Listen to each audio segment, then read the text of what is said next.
So, you're thinking about starting a new business. That's awesome. It's honestly one of the most exciting quests you can ever embark on. It's a journey that's all about passion and vision. But let's be real, it's also a path littered with hidden traps and monsters. So let's go ahead and sharpen our swords and take a good look at the map that's going to guide you through this whole thing. But first, we got to start with the cold, hard truth. The statistics are a serious reality check. I mean, just look at this number. Nearly half of all new businesses don't even make it to their 5th birthday. That's a staggering number. And what's really heartbreaking is that it's almost never because of a bad idea or a lack of passion.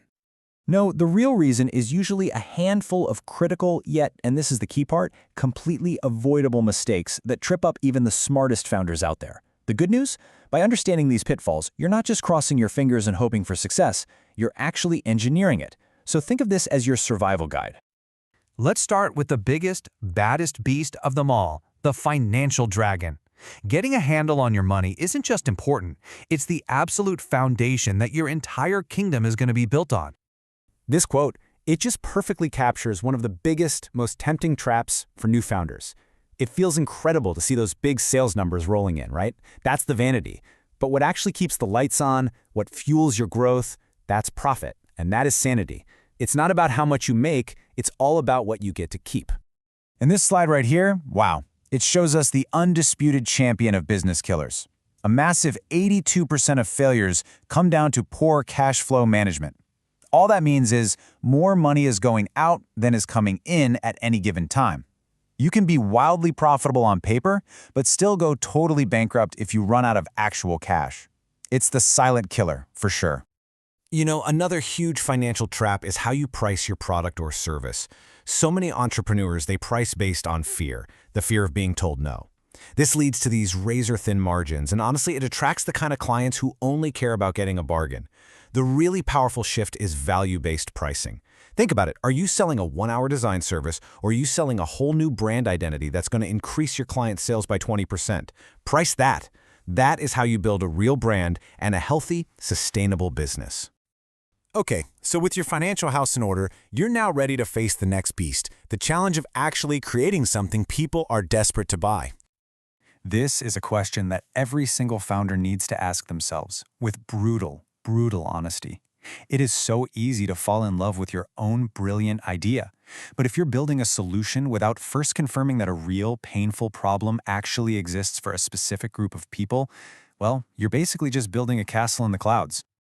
The weapon you use to fight all this uncertainty is called market validation. Now, it's not some complex, mystical thing. It's simply the process of proving that people actually want and are willing to pay for your idea before you pour your life savings and countless hours into building the whole thing. And you don't need some huge research budget to do it either. Here's a really simple, powerful process. First, go talk to at least 20 potential customers, not to sell to them, but just to learn about their problems. Then, build what we call a minimum viable product, or MVP. It's the simplest possible version of your solution. Get their brutally honest feedback on it. And finally, be ready to adapt or even totally pivot based on what the market tells you. That feedback loop is your greatest shield against failure. All right, you've got your finances sorted and you have an idea that the market is actually clamoring for. But now you face perhaps the most insidious monster of all, the one that lives in the mirror, the belief that you have to do it all yourself. This quote just says it all, doesn't it?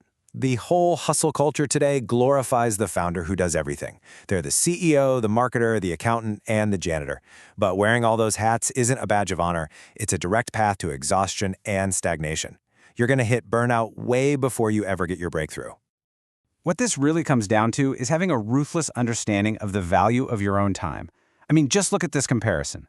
Are you spending your precious hours on $15 an hour tasks like managing your inbox and scheduling appointments, or are you focused on the $150 an hour activities that actually move the needle? You know, like closing a major deal or forming a strategic partnership.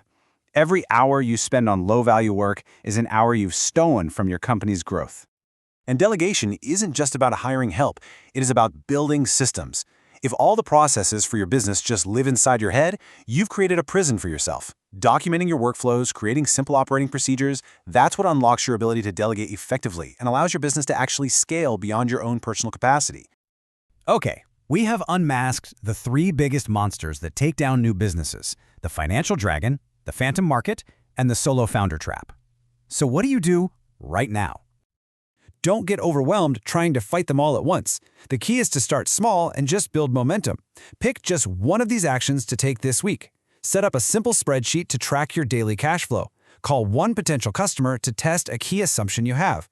Or delegate one small, recurring task that just drains your energy. Remember, small wins lead to epic victories.